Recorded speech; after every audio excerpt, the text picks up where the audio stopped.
हाथ उठाए जो पहली बार मिल रहे हैं।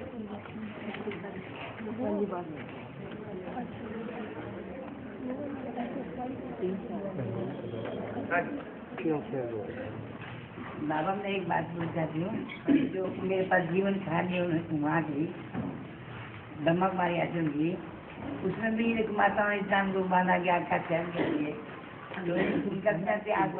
बोलो मत। हम लोगों ने भी मार खाई इस भक्तिता के पीछे ना, हम लोगों ने भी मार खाई ना। हाँ जी, हमने भी बहुत मारा पिता गया और बाकी बता कर होता गया। हमारा भाई प्रतिफल नहीं बनेगा।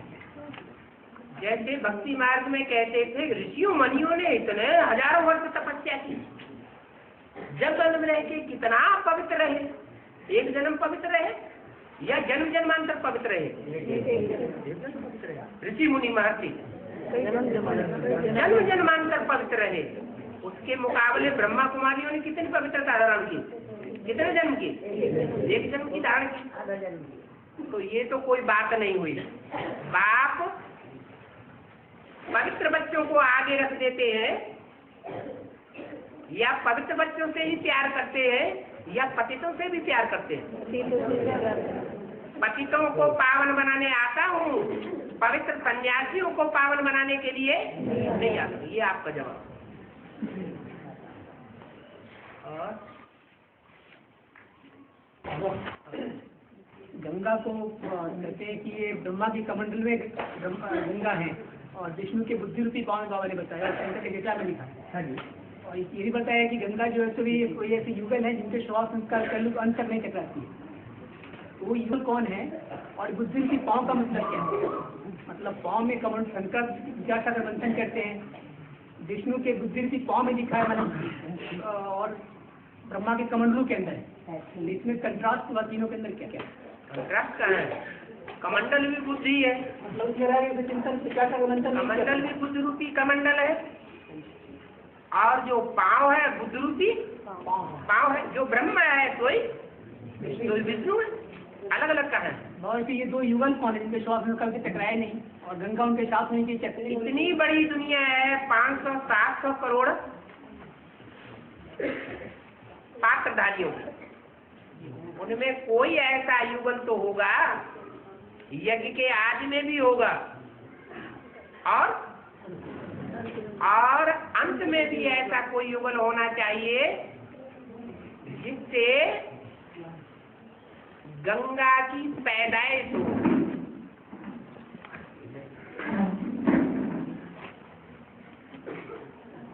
आज में भी जब यज्ञ शुरू हुआ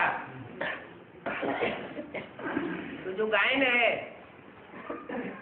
विष्णु की नाभि से ब्रह्मा निकला। तो कौन सा विष्णु? अकेले से थोड़े विष्णु बन जाता है?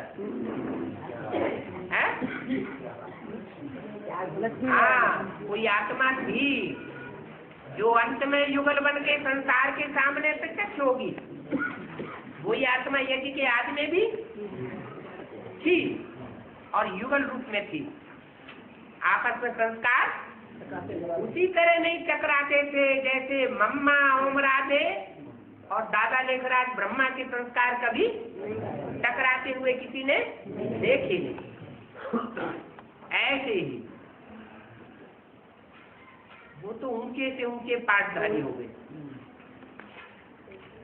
गंगा का तो नाम वाला है इस बात में पतित पावनी के रूप में, परंतु वास्तव में पतित पावनी गंगा है या पतित पावन भगवान है? भगवान शिव बाबा है पतित पावन।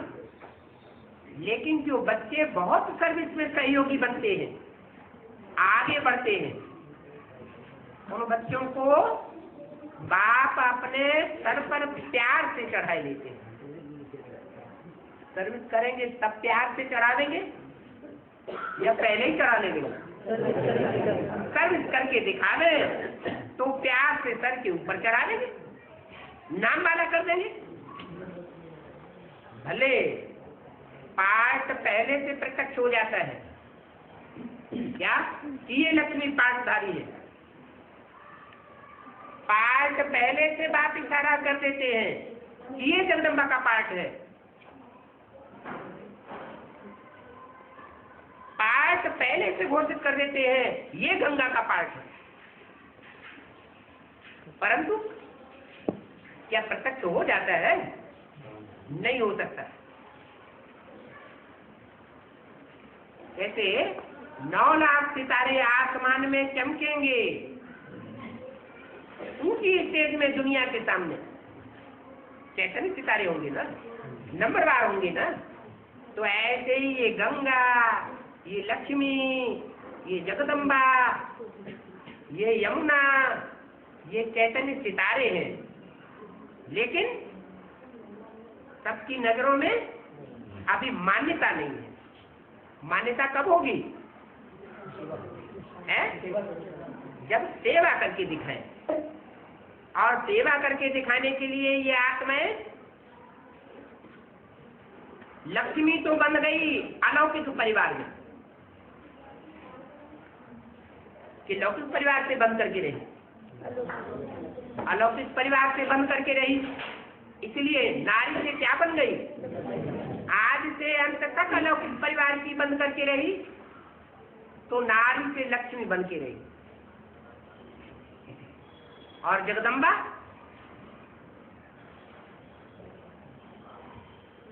लौकिक परिवार से भी बंद करके रही और अलौकिक परिवार से भी बंद करके रही।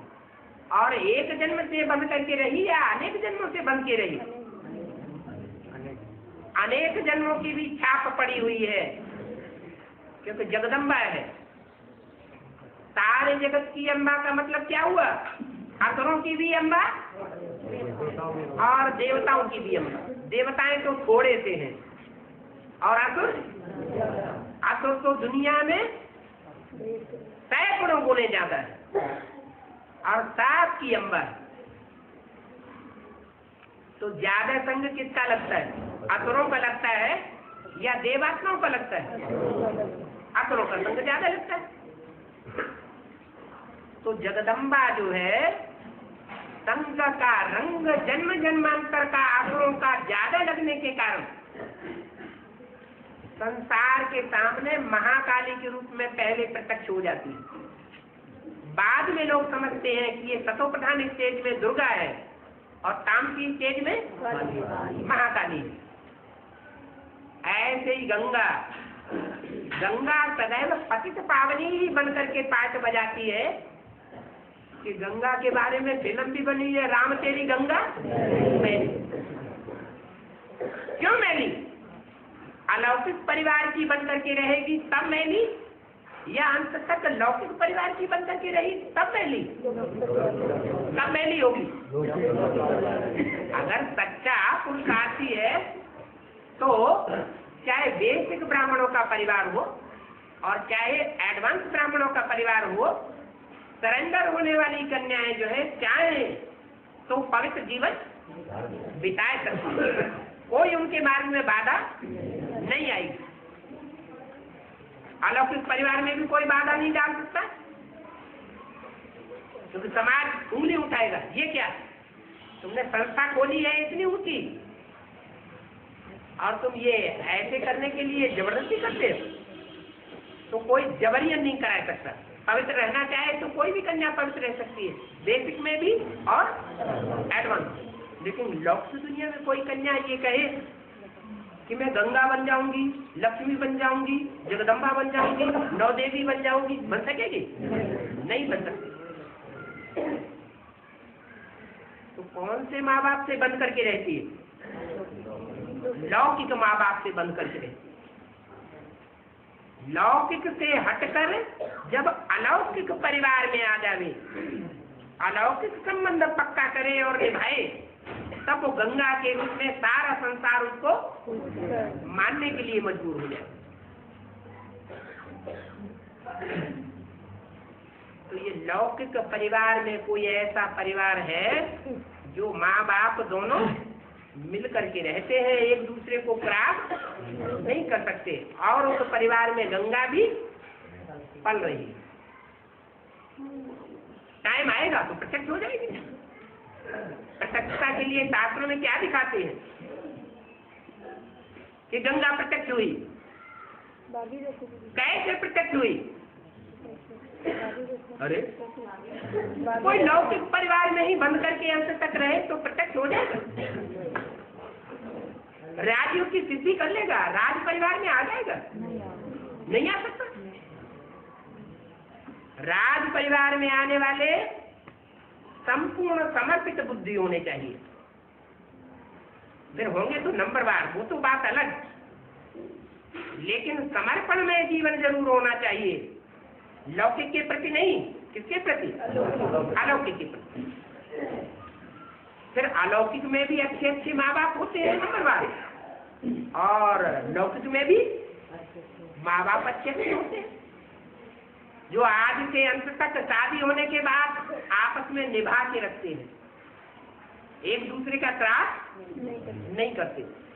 तो कोई ऐसा युगल होगा और ज्ञान उनका जन्म होना चाहिए ना, है? वो लौकिक जो युगल है उनका तो ज्ञान। लेकिन प्रभाव ज्यादा लौकिक का है या अलौकिक का? प्रैक्टिकल जीवन में किसका प्रभाव ज्यादा? जब लौकिक का प्रभाव ज्यादा है तो राम तेरी गंगा मेरी, और अलौकिक का प्रभाव जब ज्यादा हो जाए तो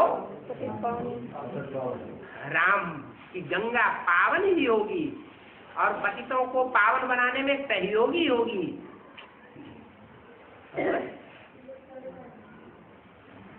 और ब्रह्मा को पंचानन कहते हैं। हाँ, दशनानन भी कहा गया है। हाँ, ये ब्रह्मा से विष्णु बनने का जो पार्ट है, ये पांचों ब्रह्मा विष्णु बनेंगे 1 सेकेंड के अंदर। इनके शरीर के श्वास उनका एक होनी चाहिए। विष्णु को कितनी भुजाएं दिखाते हैं? 4 भुजाएं दिखाते हैं। ब्रह्मा को भी कितनी भुजाएं दिखाते हैं? 2 भुजाएं दिखाते हैं, 4 भुजाएं दिखाते हैं। ब्रह्मा को 4 भुजाएं और विष्णु को 4 भुजाएं, फिर अंतर क्या हुआ? 5 मुख दिखाते हैं ब्रह्मा को, 4 मुख भी 5। कभी कभी 5 भी दिखाते हैं। 5वां मुख है चलाने वाला। क्या? चलाने वाला कोई नहीं, भुजाएं अपने आप चलेंगी या कोई चलाने वाला होगा तब चलेंगी? चलाने वाला होना चाहिए तो चलती है। लेकिन ब्रह्मा और विष्णु में खास अंतर क्या है? चलो एक भुजा की बात है, वो तो विष्णु को भी भुजा चलाने वाला कोई होगा और ब्रह्मा की भी भुजा चलाने वाला कोई होगा। खास अंतर क्या है?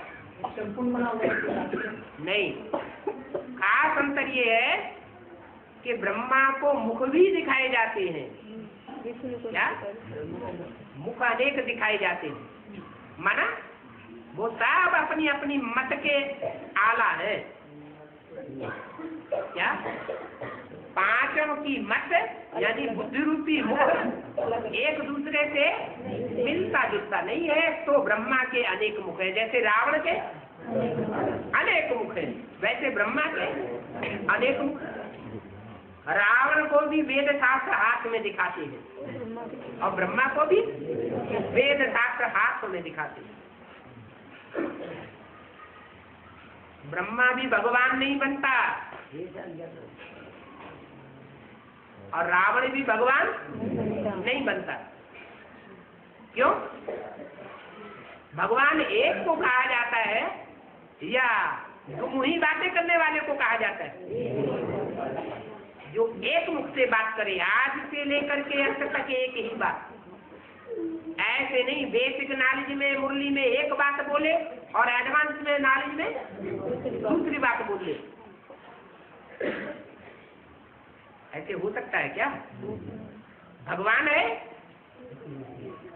तो एक सत्य कहा जाता है, गॉड इज वन।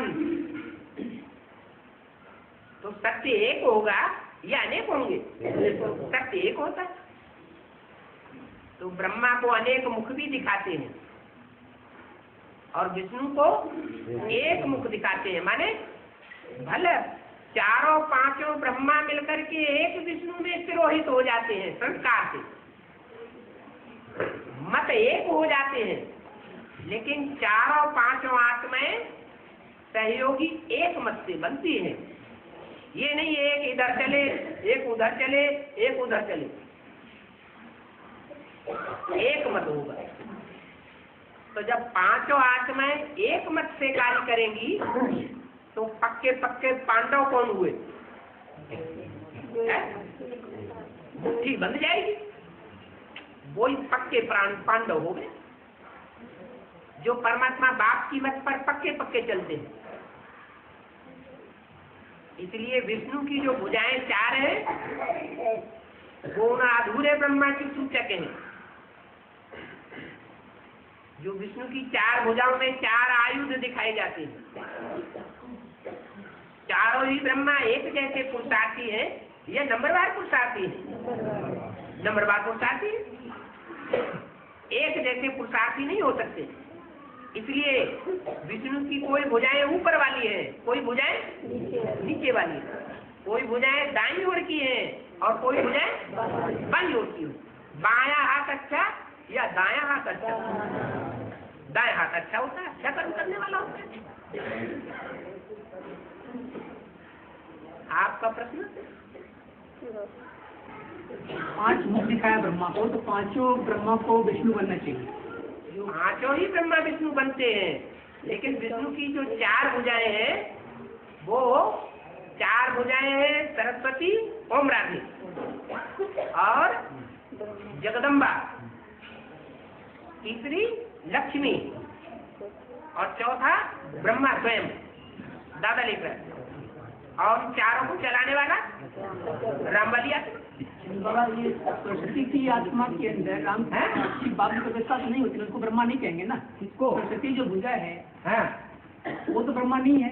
कोई आत्मा ऐसी भी होनी चाहिए व्यास के रूप में जिनमें प्रवेश तो न होता हो लेकिन प्रैक्टिकल जीवन दिखाई पड़ता हो। प्रवेश होगा तो मुख से सुनाएगा, आंखों से दृष्टि देगा, लेकिन प्रैक्टिकल जीवन में अगर दिखाई न दे तो दुनिया मानेगी? नहीं मानेगी। इसलिए ओम राधे मम्मा और छोटी मम्मी लक्ष्मी, इनका ये पार्ट मुदा हुआ है। क्या क्या करने का? प्रैक्टिकल करने का पार्ट मुदा हुआ। तो प्रैक्टिकल को भगवान का दिया हुआ सच्चा रूप नहीं मानेंगे। और विष्णु सतयुग की चीज है या कलयुग की चीज है? न सतयुग की है न कलयुग की है। संगम में सर्वोपरि स्टेज की बात है विष्णु, जो सर्वोपरि पाठधारी है संगम का। इसलिए लक्ष्मी का नाम पहले और नारायण का नाम बाद में। सीता का नाम पहले, राम का नाम बाद में। एक भुजा है चलाने वाली, इसलिए अगस्त्यवाणी में भी बोला ब्रह्मा का पाठ स्थापना के कार्य में अंत तक जुड़ा हुआ है। क्या ब्रह्मा दूसरा पाठ नहीं बजा सकते? ब्रह्मा की 1000 भुजाएं गाई हुई हैं। भुजाएं अपने आप काम नहीं कर सकती। अगस्त्यवाणी में बोला क्या चाहिए? भुजाओं को चलाने वाला भी चाहिए। तो कौन है? ब्रह्मा को चलाने वाली भी भुजा है, वो आत्मा है, वो है राम वाली आत्मा। इसलिए विष्णु कहा जाता है 4 भुजाओं वाला। और ब्रह्मा को 5 मुख दिखाए जाते हैं। एक मुख काट देते हैं, माना आत्मा अलग हो जाती है और देह अलग हो जाती है। इसलिए वो संपूर्ण स्टेज धारण करने वाली आत्मा है, नर से नारायण बनने वाली विश्व पिता। बाकी आत्माएं जो 4 हैं वो विश्व पिता, विश्व की बात का ही लेने वाली नहीं है। बाबा एक तो विष्णु 1 मिनट 1 सेकंड में तो ब्रह्मा बन जाते हैं और ब्रह्मा 1 सेकंड में विष्णु बन जाते हैं। उसके बारे में थोड़ा क्लारिफिकेशन दे दो। विष्णु 1 सेकंड में ब्रह्मा बन जाते हैं, ये तो आपने अपनी बात बनाई ली।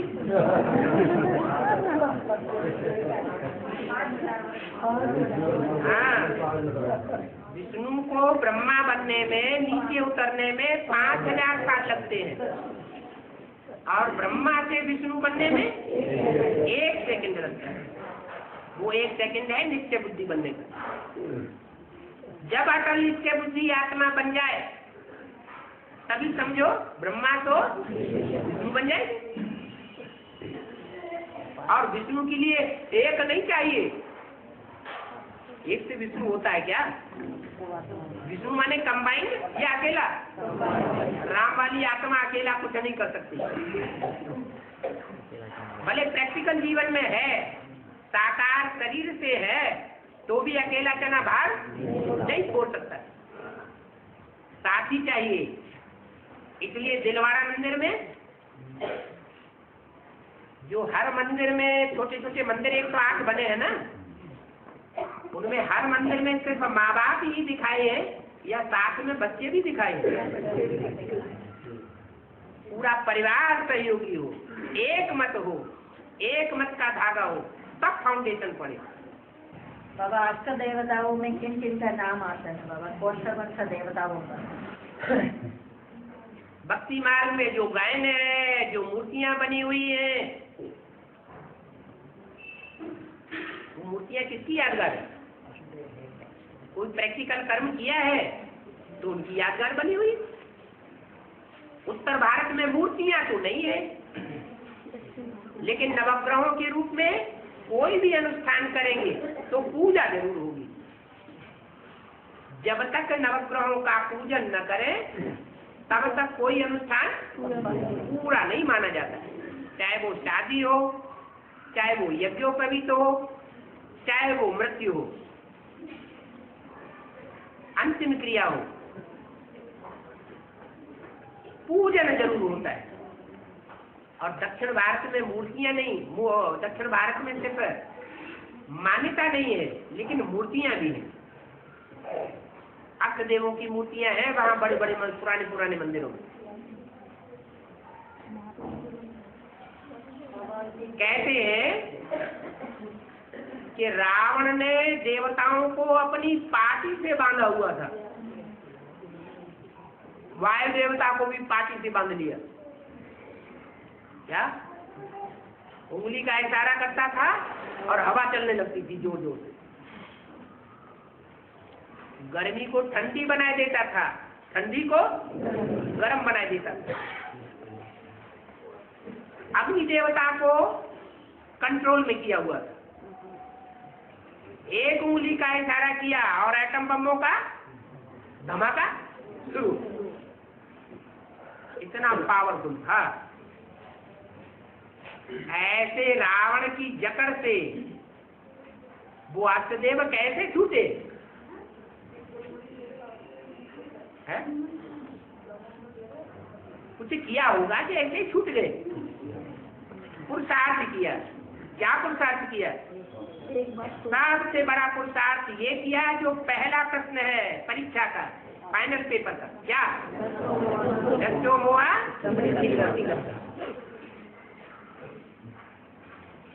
देह नहीं ईश्वरीय सेवा में,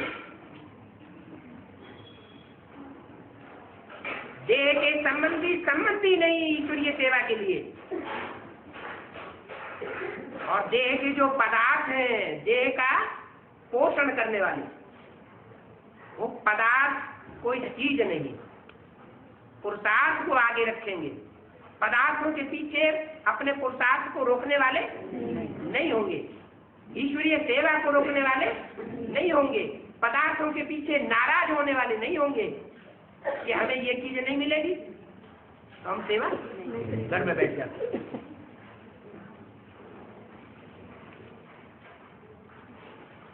आत्मा बिल्कुल स्वतंत्र, अपनी देह से न मोहा, देह के संबंधियों से न मोहा, और देह के पदार्थों से भी न मोहा। तो नाम ही नहीं सुना अभी तक अष्टदेवों का। अरे उनका नाम तो पता नहीं है। नाम पता नहीं है तो भक्ति मार्ग में ढेर सारे नाम दिए हुए, पूछ लो कोई पंडित से। बाबा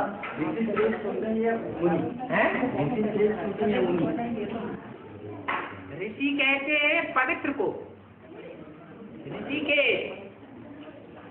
और मुनि कहते हैं मनन चिंतन मंथन करने वालों को। क्या? एक तो पवित्र, ब्रह्मा को क्या कहेंगे? ऋषि कहेंगे। सारे जीवन में पवित्रता को धारण किया। और एडवांस पार्टी में जो मनन चिंतन मंथन करने वाले हैं उनको क्या कहेंगे? मुनि। तो जाह्नू मुनि जो थे उनकी पुत्री गंगा कहलाई, जाह्नवी गंगा। तो इसका जो भगवती प्रयास में है, ये क्या मुनि में शिव प्रवेश करते हैं? जाह्नू मुनि में कौन शिव प्रवेश करते हैं? जब तो कहते हैं मैं सर्वव्यापी हूँ कि एक व्यापी हूँ। ये तुमने कहाँ से निकाल लिया? शास्त्रों में है। शास्त्रों में तो सर्वव्यापी की बात आई। जाह्नवी गंगा का जो है तो वो तो सर्वव्यापी वाली बात तो गलत है। मुनि के पुत्री कहलाती है। हाँ, किसी की भी पुत्री कहलाती है वो तो ठीक है, लेकिन गंगा जो है वो जन्म जिससे लेती है वो कोई भगवान थोड़ी है, मुनि है। और मुनि एक होते हैं कि अनेक होते हैं? ऋषि अनेक हुए और मुनि भी अनेक हुए। भगवान तो एक ही होता है, वो अनेकों में प्रवेश नहीं करता, एक व्यापी बनकर के आता है। कोई कह नहीं सकता कि मेरे अंदर परमात्मा शिव है, मैं परमात्मा शिव हूँ। और भगवान को भगवान कहने की दरकार है अपन को? दरकार ही। बाबा कहीं कहीं पर गंगा को बूढ़ी गंगा भी कहा जाता है भक्ति मार्ग में। बूढ़ी गंगा जब बनती है तो अशक्त हो जाती है कि शक्तिशाली रहती है? अशक्त हो जाती है। 5000 साल पुरानी हो गई, मानो बूढ़ी गंगा हो गई। फिर अपने स्थान पर आ जाए, शिव की जटाओं में फिर से समा ले, अपने का स्थान, अपना ऊंचा स्थान बना ले, तो फिर नई गंगा हो जाएगी। चाहे बेसिक नॉलेज हो चाहे एडवांस नॉलेज हो। बेसिक नॉलेज में भी गंगा होती है, गंगा नजदीक परमात्मा की। और एडवांस नॉलेज में भी गंगा परमात्मा बाप के सबसे पहले नजदीक होती है। लेकिन गंगा के किनारे वास कौन करते हैं? सन्यासी। गंगा को ज्यादा संग किसका मिलता है? सन्यासियों का। इसलिए अनेक जन्मों के सन्यास के संस्कार समाये हुए। बाप से पहले पहले गहरा ज्ञान लेने के बावजूद भी, सात्विक स्टेज का ज्ञान लेने के बावजूद भी, सन्यास पने के जन्म जन्मांतर के संस्कार होने के कारण दूर हो जाते हैं। इसलिए जो काम करना है वो नहीं कर पाती। आज में गंगा और अंत में गंगा। इसलिए मुरली में बोला है ज्ञान गंगाएं निकली है अंत में।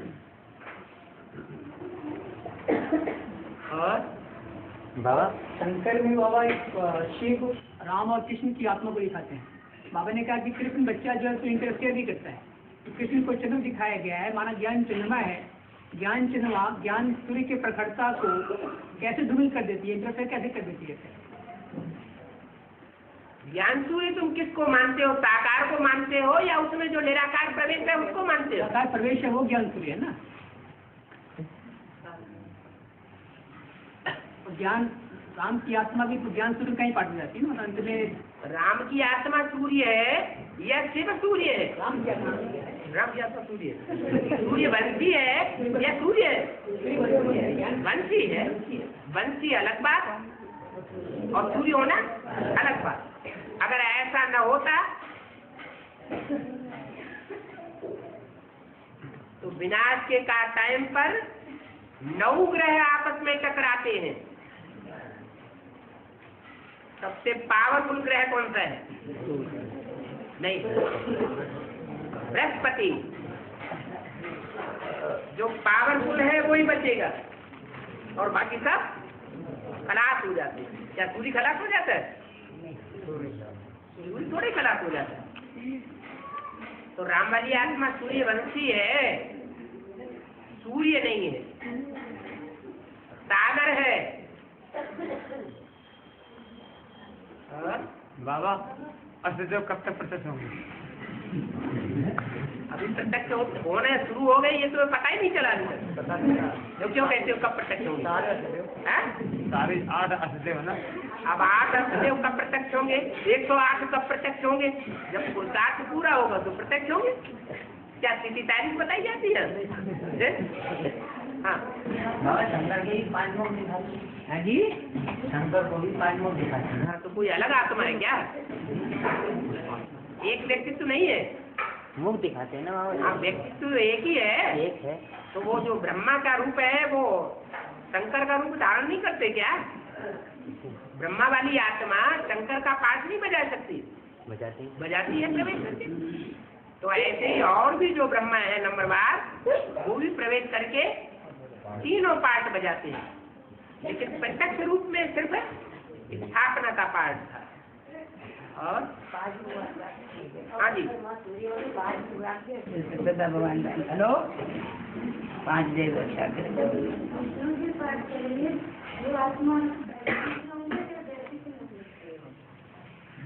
के लिए हाँ, विष्णु कोई एक नहीं होता है। विष्णु जो पाठधारी है वो सम्मिलित शक्ति से विष्णु कहा जाता है, परंतु एक आत्मा न्यूट्रल जरूर होती है सबसे जाती। सभी आत्माएं न्यूट्रल नहीं हो सकती।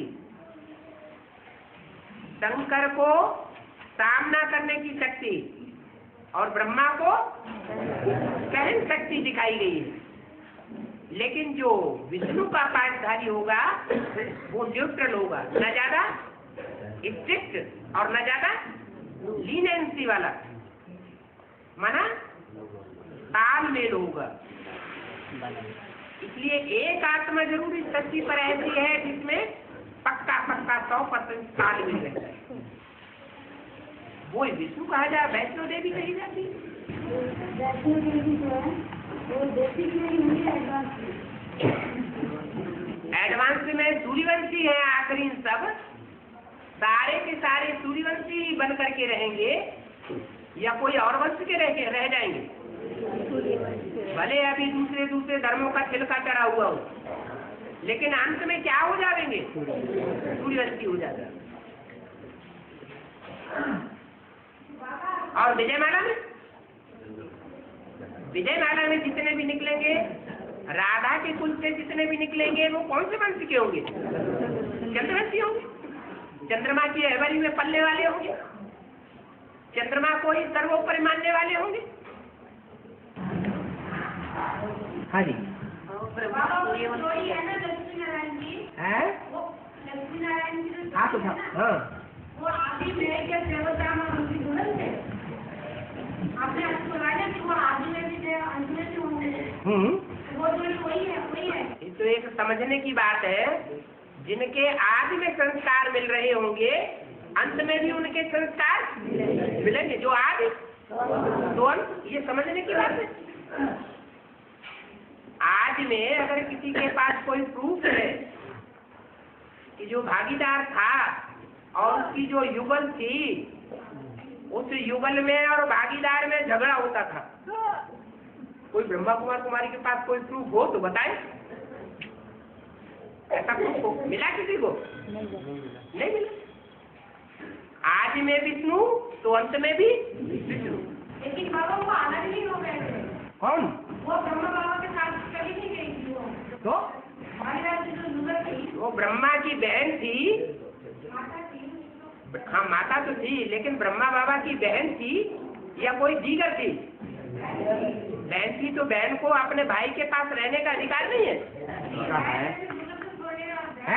भाई और युगल में तो अंतर होता है ना, पहले तो युगल होता है, भाई तो बाद में होता है। भाई बाद में होता है, लेकिन दोनों परिवारों में तालमेल रखना चाहिए या नहीं रखना चाहिए? तो तालमेल रखा। और बाबा प्रजापिता का है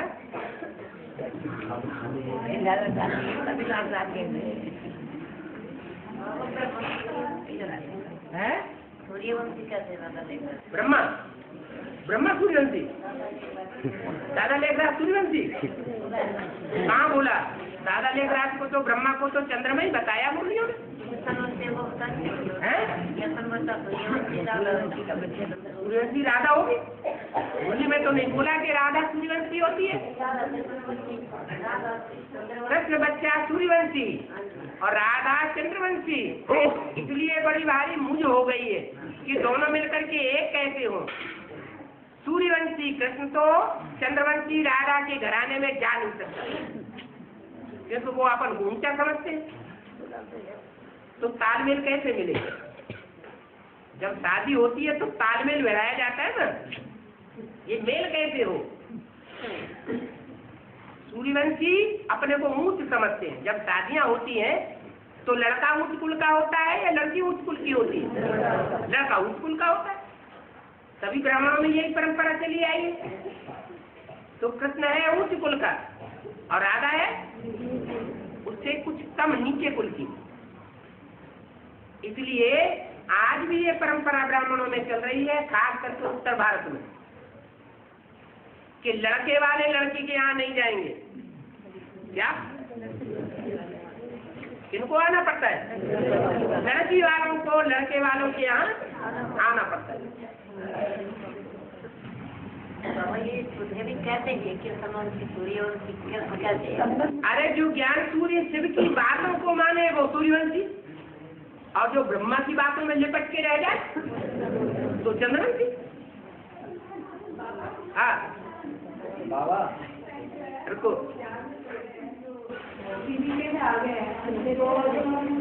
दुनिया वालों को या विषय वालों को ज्ञान जाते हैं तो उनका एक ही शब्द होता है कि तुम्हारा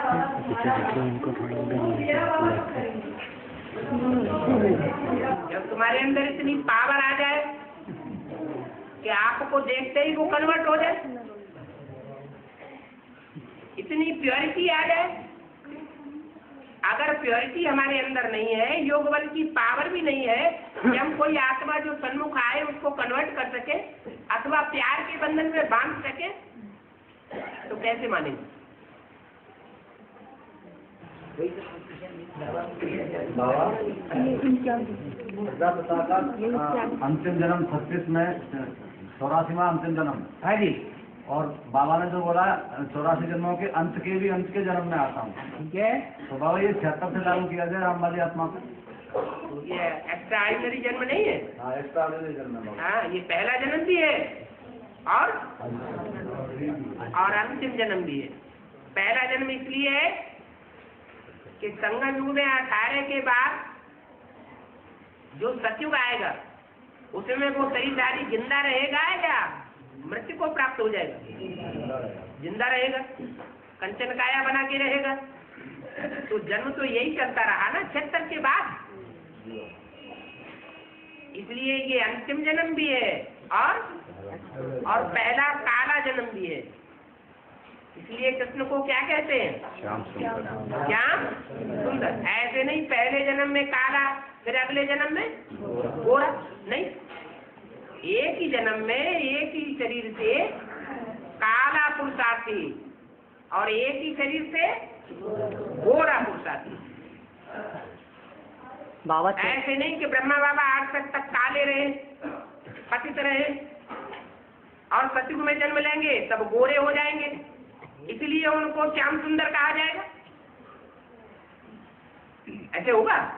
ऐसे तो हो नहीं सकता। बाबा के सेवा में जाते हैं तो लोग इस बात पर सवाल करते हैं कि सन 36 में 84वां जन्म, तो जो दूसरा राम वाली आत्मा का जन्म हुआ वो 86वां स्थूल बाप हो गया। वो तो लौकिक बात करते हैं। लौकिक बात करते हैं बाबा। वही बात जो सन 36 में जन्म हुआ वो ब्रह्मा कहा गया ना। पक्का जन्म क्या कहा जाएगा? 36 में जो जन्म हुआ उसे लौकिक जन्म कहेंगे या अलौकिक जन्म कहेंगे? अलौकिक जन्म भी है, लौकिक भी है। इसलिए 84वां जन्म भी है। लेकिन 84वां जन्म होने के बाद वो आत्मा का 60 साल जो है उसमें 40 साल और ऐड करने पड़े, तब ब्रह्मा की 100 साल आयु पूरी हो। तो 76 में 100 साल आयु पूरी होती है और नया जन्म लक्ष्मी नारायण का शुरू हो जाता है। वो बेहद का जन्म है। बाबा जो कंपिल में डॉक्टर अग्नोत्री है ना, डॉक्टर अग्नोत्री जो है कंपिल वाले दत्ता डॉक्टर हैं, वो इस बात का सवाल कर रहे थे बाबा, उनकी सेवा के लिए गए थे जब हम गए तो उनको जवाब दे नहीं पाया। नहीं दे दिया बाबा, हमने वो मानते नहीं है जवाब दे दिया एक्स्ट्रा ऑर्डिनरी जन्म। बाबा ये अष्टदेव पांचवी टोनर होते हैं, अष्टदेव को पांचवी टोनर बताया गया है, पांचवी टोनर। हाँ जी। और अष्टतन जो है वो जब सृष्टि पे धन पिताएं जब आते हैं तो उनको निराकारी स्थिति में दिखाया गया है। हाँ जी।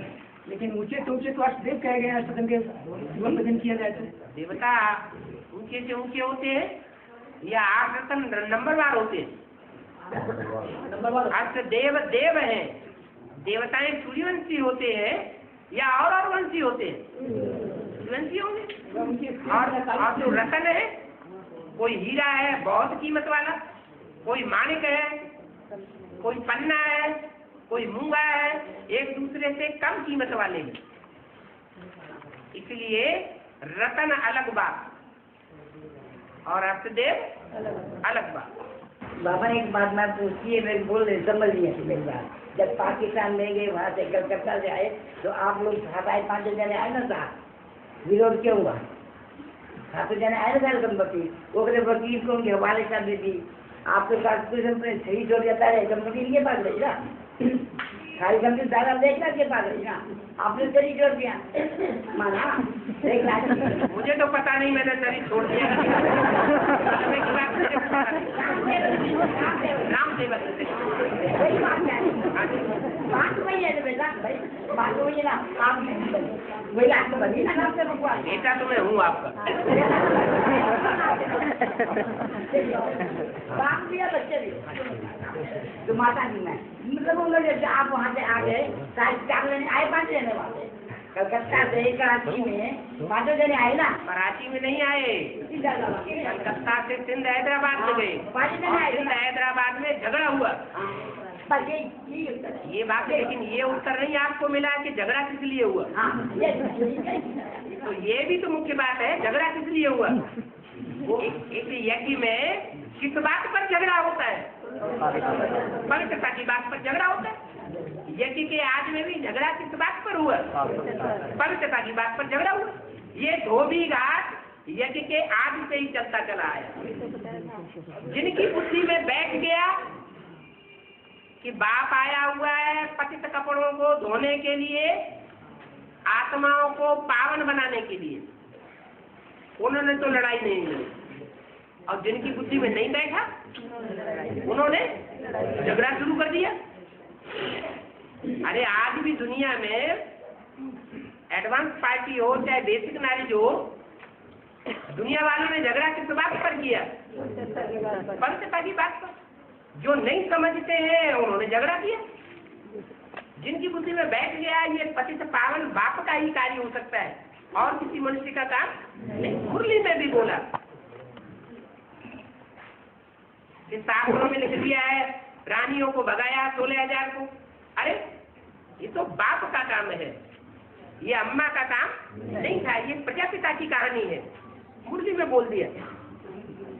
प्रजापिता ने ये करिश्मा करके दिखाया, लेकिन दिखाने वाला उसके अंदर कौन था ये बता।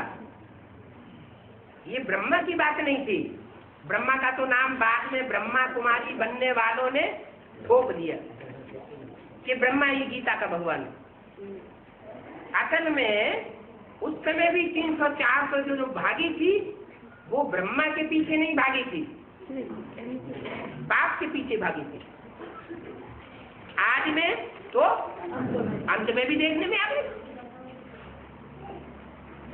तो जो झगड़ा हुआ था वो इसी बात पर हुआ था, और वो झगड़ने वाली आत्माएं अभी भी वही है जिन्होंने आज में ये बात स्वीकार नहीं की। ये पतित पावन बाप का प्रैक्टिकल रूप है, और उसका नाम लेने से भी अब घबराते हैं। क्यों घबराते हैं? कि अगर वो हिस्ट्री खुल गई तो हमारी शिक्षा बेहतर हो जाएगी समाज के साथ।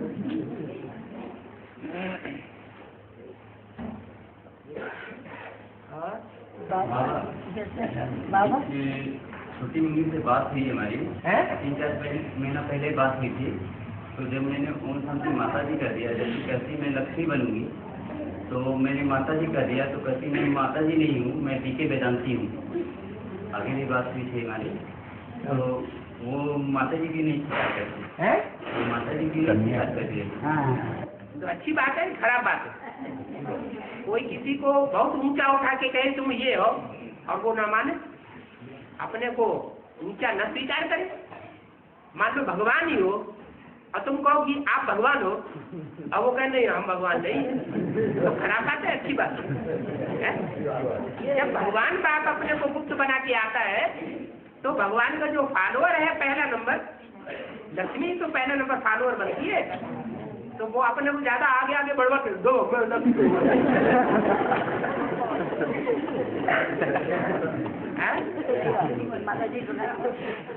लक्ष्य है, लक्ष्य बनने का।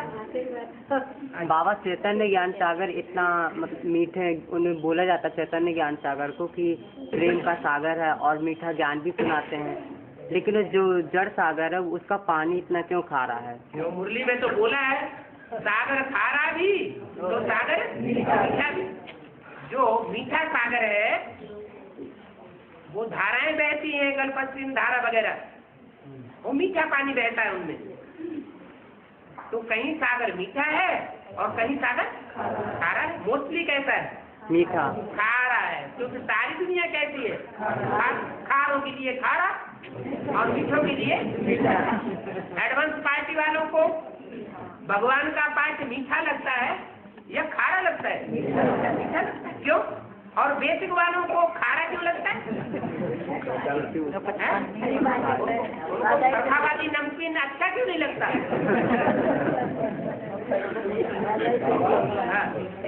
मुरली में गावड़े के छोरे का जिक्र आया है बाबा, है गावड़े का छोरा। हाँ जी। तो मुरली ब्रह्मा कुमारी आनी पड़ती है, तो बाबा बाबा पर तो एक बात लागू होती नहीं गावड़े के छोरे वाली। क्या?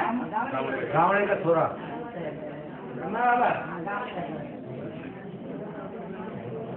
तो बाबा कहने का मतलब ये है कि गावड़े का छोरा जो मुरली में आया है वर्ड, तो ब्रह्मा कुमारियों को उस पर मंथन करना चाहिए कि ये बात ब्रह्मा बाबा पे लागू नहीं होती, तो उनको ढूंढना चाहिए गावड़े का छोरा कौन है। चाहिए उनको, सारी दुनिया को चाहिए, समझना चाहिए। और बाबा पर उसमें गीत में भी आया है कि ये तो ऐसा करे कमाल, दीदी कर दे सबकी दाल, थोड़ा गंगा किनारे वाला। बाबा ये भी बात ब्रह्मा बाबा को लागू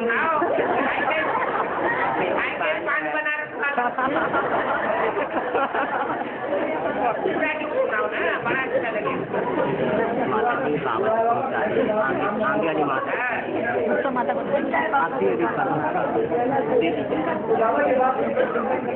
कौन सा पत्ता होता है दुनिया में, ऐसा कौन सा पत्ता होता है जिस पत्ते का रस पीने में लोगों को बहुत मजा आता है? पान का पत्ता। हाँ जी, बनारसी पान। बनारसी पान ऐसा रस निकलता है जो बहुत अच्छा लगता है खाने में। तो वो पान का पत्ता बहुत गाया हुआ है और उस पर गीत बनाई दिया है, लेकिन वो बनारस की बात नहीं और वो पत्ते की भी बात नहीं। क्या ये वेद की बात है?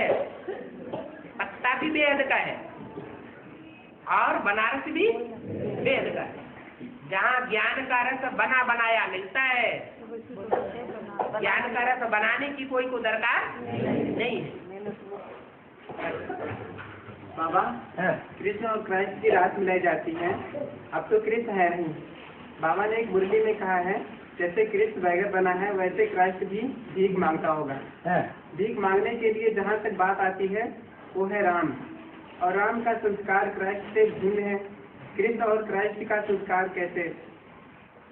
मैंने तुमने अभी यही नहीं जाना कि राम वाली आत्मा में कृष्ण वाली आत्मा चंद्रमा के रूप में प्रवेश करती है या नहीं? लेकिन कृष्ण में तो अव्यक्त रूप से सर्विस करते हैं। व्यक्त रूप से सर्विस करते हैं, लेकिन संगम भी कृष्ण भगवान का पार्ट बजाता है या सत्य भी कृष्ण भगवान का पार्ट बजाता है? नाम शरीर के ऊपर पड़ता है या आत्मा के ऊपर पड़ता है? शरीर के ऊपर नाम पड़ता है। हाँ जी। बाबा ने कहा है रावण अपनी मतलब चारपाई से देवता और जल देवता बाघ देवता सबको अपनी चारपाई के मतलब बांध रखा था। तो ये बेहद की बात क्या होती है? माने वो आत्माएं बेसिक में जब थी तो उनको दास दासी बना के रखा हुआ था। जब एडवांस में आ जाती हैं तो अपने स्वरूप का उनको परिचय होता है कि हम तो सूर्यवंशी हैं, और जो बंधे रहने वाले तो और धर्मों में कन्वर्ट होने वाले, ये दास दासी बनेंगे सत्युग में जाके। बाबा जैसे कृष्ण वाली आत्मा सन 18 में अपने बाप को पहचान लेगी, तो क्या आम दुनिया भी सत्यनारायण को सत्यनारायण के रूप में मानेगी? बाकी दुनिया भी नारायण को पहचान जाएगी बाबा, नारायण के रूप में मानेगी? घर में बच्चा पैदा होता है तो सारी दुनिया को पता लग जाता है या पहले परिवार वालों को पता चलता है? पहले तो परिवार वालों को पता चलता है, माँ बाप को, माँ बाप के संबंधियों, चाचा ताऊ को, ताई चाची को। फिर घर में जो बच्चे होते हैं दूसरी पीढ़ी के, उन पीढ़ी के बच्चों को भी पता चलता है। तो ऐसे ही प्रवेश करने वाली आत्माएं हो और चाहे जन्म देने वाली आत्माएं हो एडवांस पार्टी की, जो भी अम्बल नंबर में होंगी उस नए परिवार में छोटा सा परिवार होगा या बड़ा होगा, छोटा सा होगा, उनको कोई पहले पता चलेगा, फिर धीरे धीरे जो सन्मुख आवेगा उसको पता चलता है। इसलिए नेपाल में कौन सा मंदिर प्रसिद्ध है? पशुपतिनाथ, और वहाँ तालाब में पारसनाथ भी प्रसिद्ध है। और सतयुग में जगदम्बा का पास क्या होगा? सतयुग में जगदम्बा का पास क्या होगा? सतयुग में होंगे 8 जन्म, ऊंचे जन्म होंगे ना, लेकिन उन 8 जन्मों से भी ऊंचा जन्म कौन सा है और कहाँ होता है? संगम युग में होता है। संगम युग के आदि में होता है, मध्य में होता है या अंत में हिस्से में होता है? जो ऊंचा जन्म है ऊंचे से ऊंचा, वो संगम युग 100 साल का, उसमें आदि के टाइम में ऊंचा जन्म होता है या मध्य में ऊंचा जन्म होता है या अंतिम टाइम में ऊंचा जन्म होता है? अंतिम टाइम में ऊंचा जन्म प्रत्यक्ष होता है। तो वो ऊंचे से ऊंचा जन्म गाया हुआ है, कौन सा जन्म? पुरुषोत्तम संगम युग, जिस युग में पुरुषों में उत्तम उत्तम आत्माएं कौन है वो प्रत्यक्ष हो जाती हैं संसार में माला के रूप।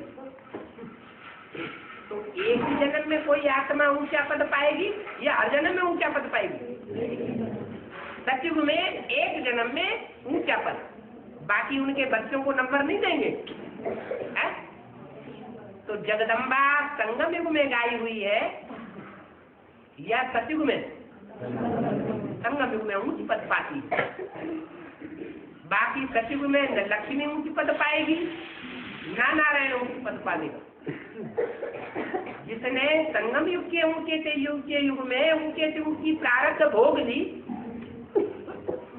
तो उसका फर्ज हो जाता है दूसरों को भी नंबर दे। तो सतयुग में नीचे उतरते जाएंगे। सतयुग के अंतिम जन्म में राम वाली आत्मा कहाँ पहुंच जाएगी? राम राजा से प्रजा बन जाती, नीचे उतर गई। तो जब राम वाली आत्मा ही नीचे उतरती जाती है अगले जन्म में, तो जगदम्बा की आत्मा नीचे नहीं उतरेगी? उतरेगी। और बाबा मैं सतयुग में कपड़े ऐसे ही पहना करूँगी।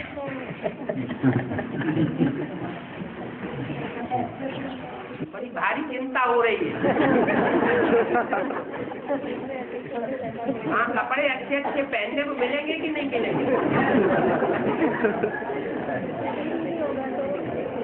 बाबा जो मुस्लिम धर्म है, अरे सतयुग में जब कपड़ा शरीर रूपी वस्त्र ही इतना सुंदर हो जाएगा और ऐसा सुंदर तन होगा कि उसमें भ्रष्ट इंद्रियां पता ही नहीं चलेंगी कहाँ। क्या देवान होगा ही नहीं। जब देवान ही नहीं होगा तो कपड़ों की और मकान की और ये दीवारें खड़ी करने की दरकार ही क्या। अभी बहुत देवान है, जी हमें नहीं करनी चाहिए, वहाँ देखो कपड़े ही मिलेंगे नंगे।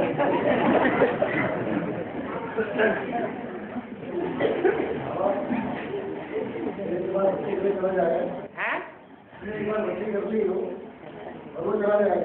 कहाँ? एक ज्ञान से चलते चलते बैठ जाए, अनिच्छा बुद्धि हो जाए, आएगा प्रजावर्ग में जाएगा। तो ज्ञान छोड़ करके चला जाए, ज्ञान छोड़ देगा तो अपवित्र तो बनेगा। अपवित्र बनेगा, पवित्रता की जिम्मेवारी का ताज उतार दिया तो राज घराने में नहीं आएगा। ज्ञान में चलता रहा तो राज घराने में आएगा।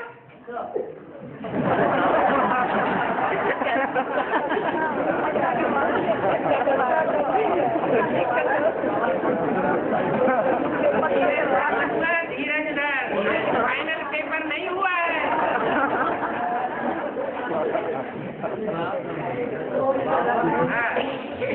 वैसे ब्रह्मा कुमारियाँ शंकर को मानती नहीं है, समझाने में भी कहती है शंकर है ही नहीं। जब कोई प्रोग्राम करती है बाबा तो ड्रेस बना के शंकर बना के बैठाती है। इसका क्या कारण है? तो पब्लिक को बेवकूफ बनाने के लिए, आपको समझाने के लिए और बात, और पब्लिक को समझाने के लिए और बात। तो मुँह किसको कहा जाता है? दो मुंह से बात करे उसको कहा जाता है दो मुँह। बाबा किसकी दबी रही धूल में किसकी राजा खाए, किसकी ले गए चोटा किसकी आगे जलाए। इसका मतलब बताओ। मतलब इसका मैं जानता नहीं। अच्छा हद में जानते हो? हाँ हद में। हद में इसका अर्थ मालूम है? हाँ बताओ। हद में पता है, मुरली में सुना है, समझा नहीं पूरा। मुरली में सुना है? हाँ समझा नहीं पूरा। मैंने आज तक समझा नहीं, एडवांस में आ गए। नहीं समझा पर पूरा नहीं समझा। पूरा नहीं समझा? हाँ जी हाँ जी। कितना समझा उतना बताओ। हाँ बोलो। मतलब जिसकी दबी रही धूल में। धूल में माने जैसे जो हद में पैसे दाब रखे हैं धूल में। तो जब जमीन में देते हैं, सोना चांदी दाब देते हैं। हाँ जी हाँ जी। तो धूल में दबी की दबी रह जाएगी। हाँ जी। हिलेगी कहाँ का कहाँ चला जाएगा। समझा तुमने? किसकी राजा खाए। किसकी राजा खाए माने इनकम टैक्स ले जाएगा। इनकम टैक्स ले जाएगा। या बैंक में जमा कर दिया, बैंक फेल हो जाएंगी तो राजा ही ले लिया। हाँ जी। किसकी ले गए चोटा। ले जाएंगे। चोर माना जो भी है जबरदस्ती, आजकल जबरदस्ती कर रहे हैं। हाँ तो जबरदस्ती ले जाएंगे। और बेहद में भी मतलब अच्छा जी और किसकी आग जलाए। आग जलाए जो बचेगा। हिंदू मुसलमानों में झगड़ा होगा तो आगजनी करना शुरू कर देंगे। घरों में आग लगा देंगे। हाँ जी हाँ जी हाँ जी। फूल धन सारा जल जाएगा। खराब हो जाएगा। हाँ जी हाँ जी। इसका मतलब तुमने हद में तो ठीक समझा। हाँ जी। झूठ बोले क्या? मैं हद में भी पता नहीं। कुछ नहीं। वेद में बताओ। वेद में नहीं समझा। वेद में आप बताओ। अच्छा सुनो। हाँ जी। इसकी दबी रही धूल में हद में तो है हद का धन। हाँ जी। हद की धन संपत्ति। हाँ जी। और बेहद में है ज्ञान की धन संपत्ति। हाँ जी हाँ जी। बेहद जी की जो ज्ञान की धन संपत्ति है जो शिव बाबा ने हम बच्चों को दी है। हाँ जी हाँ जी। पहले सुनाई है फिर अब समझाई है। हाँ जी। वो ज्ञान की धन संपत्ति किसकी दबी गई धूल में। हाँ जी। धूल माने देह अभिमानी की मिट्टी। हाँ जी। जिनमें ज्यादा देह अभिमान होगा उनमें ज्ञान हुआ न हुआ बराबर। क्या? हाँ जी। देह अभिमान वाले से कोई ज्ञान सुनेगा नहीं। वो देह अभिमान में ही डटी रह जाएगी, दबी रह जाएगी। और इसकी राजा खाए। हाँ जी। राजा खाए का मतलब कोई ऐसे ज्ञान लेते हैं कि ज्ञान लेते तो हैं। हाँ जी। लेकिन दीदी दादी दादाएं उनके ज्ञान को ठप कर देते हैं। क्या? जो गुरु लोग बैठे हुए हैं ना, हाँ जी। ये सब झूठी बात सुन ली। ये बिल्कुल बेकार बात है और उनसे प्रभावित हो जाते हैं। तो किसने खा ली? राजा ने खा ली। किसकी दबी रही धूल में, किसकी राजा खाए और किसकी ले जाए चोटा। काम क्रोध लोभ मोह अहंकार इतने भरे पड़े हैं कि एडवांस में आने पर भी वो काम क्रोध लोभ मोह अहंकार उनका पीछा नहीं छोड़ते। ऐसा हिसाब किताब उनका जन्म जन्मांतर का बना हुआ है। तो वो चोटा चोरी कर ले जाएंगे, धन संपत्ति उनके पास रहेगी नहीं। और किसकी आग जलाए। ये काम विकार की क्रोध विकार की ऐसी अग्नि है कि चाहे कितना भी धन अर्जन कर ले कोई ज्ञान धन, लेकिन वो सारा ही क्या होगा? बस हो जाएगा। क्रोध आता है तो ज्ञान बुद्धि में रहता है नहीं है। जब काम और काम विकार का आवेग आता है, कामांध मनुष्य हो जाता है तो ज्ञान याद रहता है। इतनी सी बात नहीं समझे।